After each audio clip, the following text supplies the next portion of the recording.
Hi everyone, Dawn White with PennLive here. I'm at the Under Armour Performance Center in Owings Mills, Maryland. You can see band members down there from the Marching Ravens. They are getting ready to warm up and start the practice for the Bills game.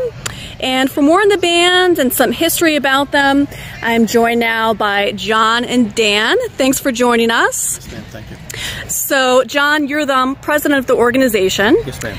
How did you join, and if you could tell us a little history about them? Well, I joined in 1962 as a percussionist and I've been with the band now 56 years. The band started in 1947 with the All-America Conference of Baltimore Colts. We lost the team in 51 and 52. The band stayed together. In 1953, the Dallas Texans became the new Baltimore Colts. And because of the band keeping the name Colts, they named the new franchise Colts. 1984, unfortunately, we lost the team to Indianapolis. The band stayed together 11 years without a team, doing 30 NFL halftime shows to bring a team back here. When the Browns relocated to Baltimore, and we became Baltimore's Marching Ravens, and here we are. Mm-hmm. So, how many states do you have members from? This is pretty impressive. We have 5 states. Got a little background music. Sorry about that. We have 5 states represented: Virginia, West Virginia, Maryland, Pennsylvania, New Jersey, and Delaware. About how many members and how many instruments do you have? Well, we march between... A little background music again? Yes, set up PA system.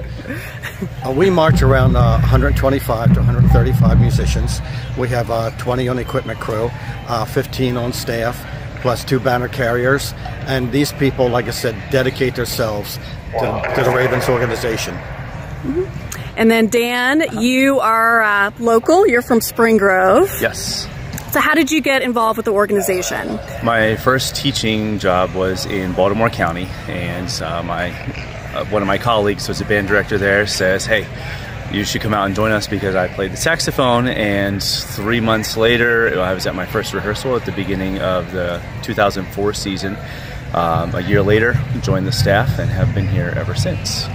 And as music director, you have a lot of responsibility. So how do you decide on the songs and the formations? The music we try to choose based on what would be popular at this time period, something that the fans may enjoy, something that we enjoy playing.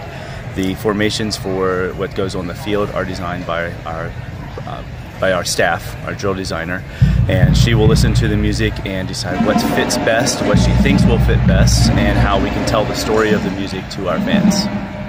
And I know the Ravens bird, that was one of the formations. What are some of the different formations that you do?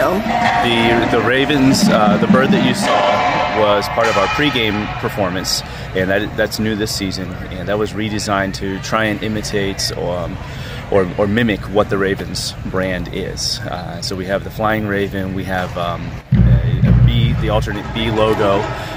Try to put in some things that fans will recognize in our formations with our pregame, and then our halftime shows are a little bit more free-flowing. I guess we could say a little bit more free in design as we try to find things that the fans can picture from the 500 level, but also represent what's in the song. So for example, this halftime is Earth, Wind, and Fire, so our first set is a picture of Earth. The second part of the song is wind blowing, and the third one is flames dancing on the field.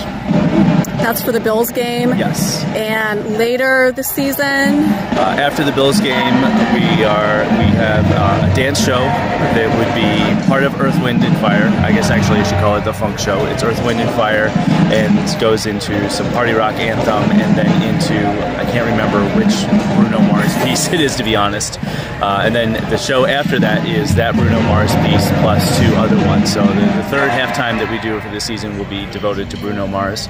The second one is kind of a link between Earth, Wind, and Fire and Bruno Mars together. So about how many songs do you do per game, and how do you prepare for that? Obviously you're practicing today. Yes. We have 3-hour rehearsals each week. On game day we have an 1.5-hour rehearsal that starts 5 hours before the game. And so we use that time to get as much preparation as we can. And then the music that we use is usually, throughout the season, we average about 40 songs. And on game day, that's usually about 20. So about half of our repertoire on game day. We have a concert an hour and a half before kickoff that averages between 12 and 15 pieces. Then we have some others that we'll use in stadium or some that we'll use on the field that we do not use in concert. What do you hope that the Marching Ravens can do for fans at games? Absolutely enhance the game day experience. That they can make a connection with maybe a song that we're playing, that we have the enthusiasm for the tradition of the Marching Ravens, that when they see us, it brings a smile to their face and some enjoyment for that game and excitement that, hey, when the Marching Ravens are going to the stadium, I need to pack up the tailgate. It's about time to get ready for kickoff. Okay.